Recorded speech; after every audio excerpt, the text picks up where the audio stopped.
Anyị na-ekwu maka akwa ọkụkọ Igbo.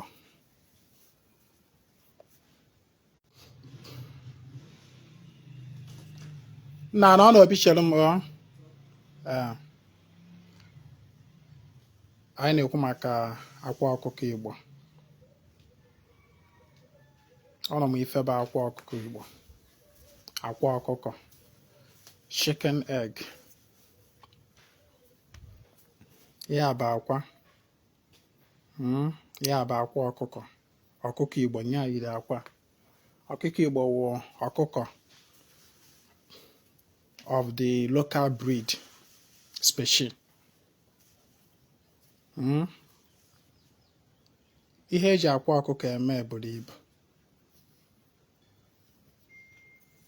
Part of the uses is popular, while others are not so popular. Nkuzi anụ ana m enye ya maka for the benefit of those who are in such situation that they need it. If you are lucky enough to see this video, thank you, Oshi. Na mbụ akwa ọkụkọ Igbo bụ nyanwa ka ọ ya ebe ejide n'aka wee na-asị mmụọ biko ewe n'iwe, biko gbagharụ. Ịma na ekwuru m sị na ife mmụọ na-anụ bụkwanụ demonstration, action. Ihe mmụọ na-anụ mostly bụ action. Ekwuru m na ihe mmụọ na-anụ mostly bụ action, demonstration. Ife eji material wee demonstrate. Material is either gross material or fine material. Where demonstrate. By gross material, I mean ife a na-afụ anya, tangible, like ona nji akwa anọ anaka, ono for the tangible, something physical, something you can behold, you can touch, something you can touch. Onya gross material. My body is gross material. It can be either gross material or fine material. Fine material, but those materials that are on image form. That are on image form. Such as what you think. For instance, I am no longer holding this egg in my hand. But in my mind, I can visualize egg. I can visualize it. And I thought that is fine material. I am not with water now. But in my mind, I can visualize water. That is fine material. But the physical material itself, about the physical water. I'm not going to go the difference between fine material and the gross material. Now, ihe mmụọ na-anụkarị bụ demonstration. Either you demonstrate by physical material or you demonstrate by mental images. Mana mbịakwu okwu maka nke mental images ya, ọ dị ekpe people nghọta. Nkwuela anya ya people agbafusịa. Ọ dị ekpe fa nghọta.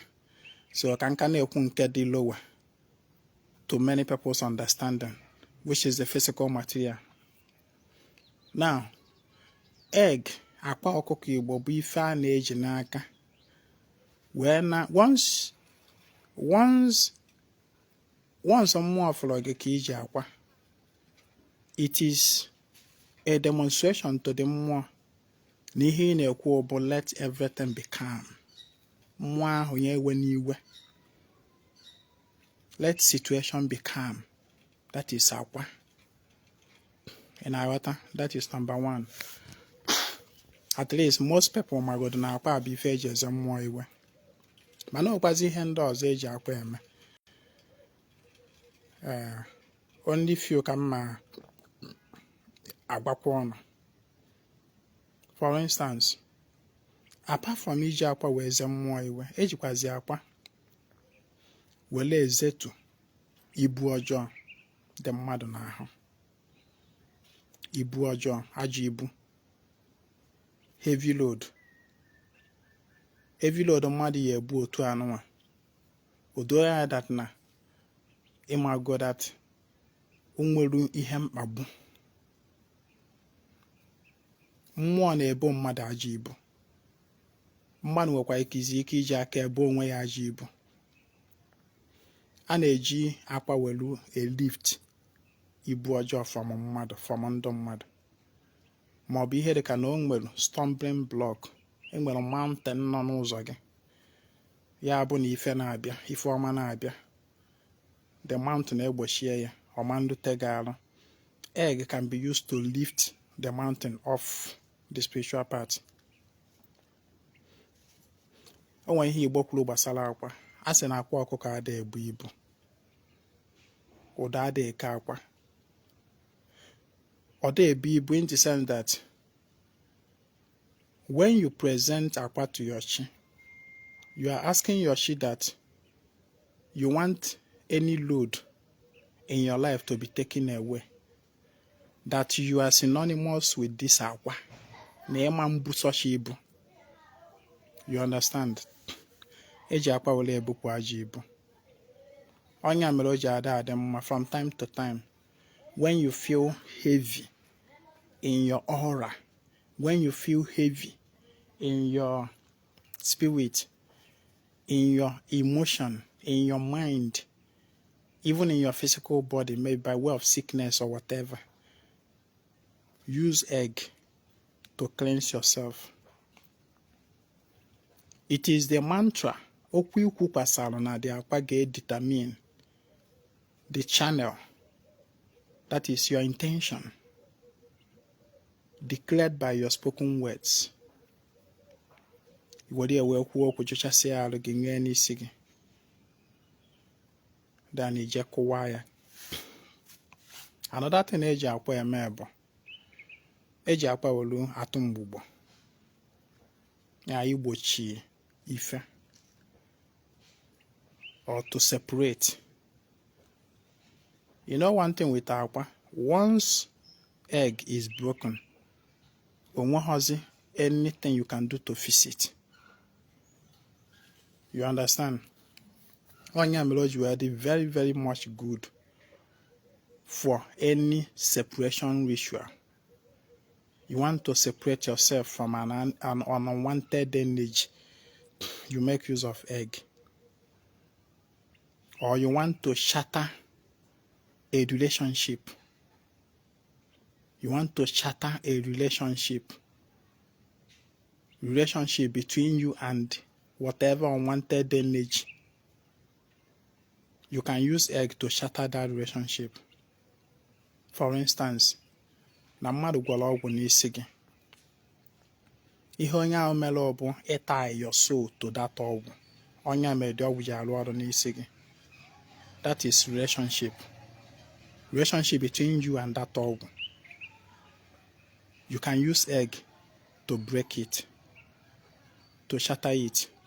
You can also use egg to break curse.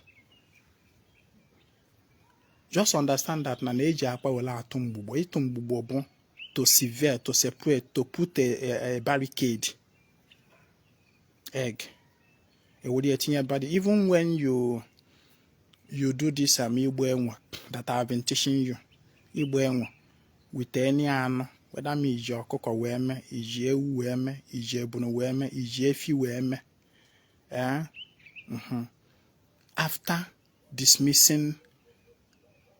After channeling the negative energy into the animal and dismissing it, use egg to tụọ mgbugbo. That now this energy that you have just dismissed shall never return. Oman chigata that particular enwekwa need for Igbo enwa. Oman mbozi nke ahụ pụla apụ chigata. O nwere ihe ọjọọ ị ga-ebupụ na ndụ gị. Ma ga atụghị egbo, that nje ochigha. And oje chigha ọdịdọ bụ. Ịghọtago? Oje chigha ọdịdọ bụ. So, n'ịgbara enwe, for instance, you can use egg to create a barricade. Welu akwa wee kwuo okwu. That now henceforth, relationship between you and this energy you just dismissed is broken. You will have a fair sigi piawaya. That piawaya, it have no metabolism or blonde slow. It cannot go at the breach. Hey, what I go? Otu us all to where that now you can use it to sever the relationship between you and the energy. You can also use it to sever the relationship between you and even your fellow human being that you don't need anymore. For instance, there's a relationship here on here. You are being in a relationship with this guy. You guys have been doing everything in common. You guys have slept together. You've shared mutual feelings together, but at the time, the relationship ended. Or maybe you married, and there have been mutual exchange of energy between you and this person in marriage or in relationship. And then later on, something will happen. It's either the person dies or the relationship ended. Now, understand that there is deposit of that person's energy in you. Being that you have shared things in mutual, relationship, both sexually, emotionally, and all that. You have deposit of the person's energy in you, and you also have your own energy deposit in the person. Now, you can also use egg to break that relationship, to set yourself free. The reason why you wear them, this kind of ritual, if you don't do that conscious separation, the person's energy deposit in you will still remain. Especially if you are a woman. The deposit of that man's energy in you can be repairing other men from you. Because, like Galafia, positive don't attract. When the man's energy is still in you, spiritually, I cannot afford that now you are with a man. And when you are with a man as a woman, another man will not like to come close. You gotta go the reason. Another man will not like to come close because he might go positive already. So how can positive be going to positive? There will be no attraction. Positive will be godu. Obeloge, that positive that is already in you will drive the person away. Ihe na attract will positive and negative. They will jam. They will attract. So when your relationship with someone have ended, create a barricade. Break that relationship. Relationship breaking does not end and gawalo onwe can gawalo onwe. There should be demonstration for it. There should be something. Because relationship may end in human, but in the spirit it is still there. There must be demonstration. Onya mere abịa na Igbo cosmology na omenala Igbo. Ọ bụrụ na nwoke bịasị na ya ama nnọzi ma nwaanyị abịasị na ya ama nnọzi, ife a ga-eme bụ a return or bride price. That bride price returning is a demonstration that this relationship is ended. Onya mere eji akwụ bride price. That bride price, exchange of that consent, is what binds those two people together. So when the relationship still ends, a return of queer, everything dies natural. But then, it does not just end in returning bride price. Returning bride price is culture, is tradition. In Arata, is human culture and human tradition. It is also good to effect it, to do it in the spirit by using something to demonstrate it. The returning of bride price announces to every human being that this relationship between these two people is ended. But when you use egg or some other thing, according to maybe another thing, but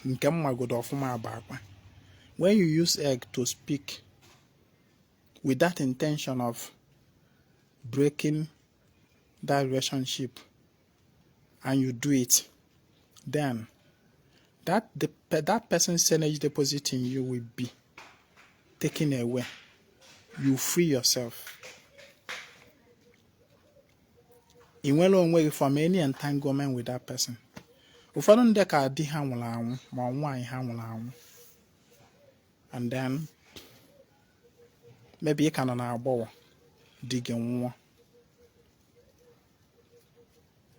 You should do something. You should perform a ritual. Meet your dibia to perform a ritual on you to separate you from that onye anwụgola anwụ. If not, the person's spirit nwere ike ịdị na-esokwa gị, and ọ na-eso gị, ọ ga na-repel other potential suitors nwere ike ịbịakwa.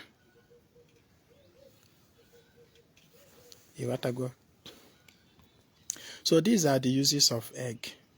Just few of them say can go on today. And I have to stop here. Inweta ozi a nwa pinye aka na share button. Tụsaa ya. Ọ bụrụ na unu ga na-enye aka na-share my message. Na-share many times as possible. Ọ ga-enye aka. Ọ ga-enyekwuru nge nwa aka. Whenever I give teaching, you will be notified. Ọ bụrụ nke Ezinwa akụzicha nkụzi bịakwa n'inbox na-ajụkwa m the same nkụzi njọs nyepụ. Ịbịazie n'inbox Ezinwa ahụ gbakasịa ya ọgwa gị okwu si na Ezinwa dị harsh. I like to repeat on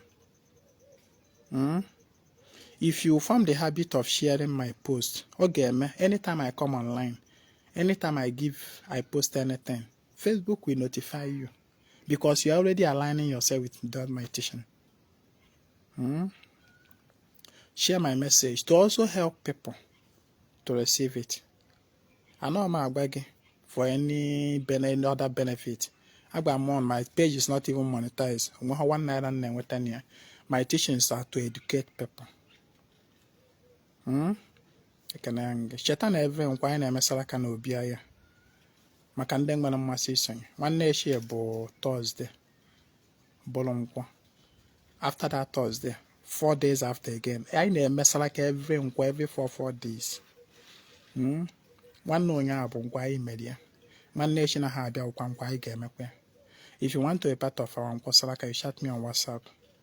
Ichokwana iso ya na monthly ritual for this January.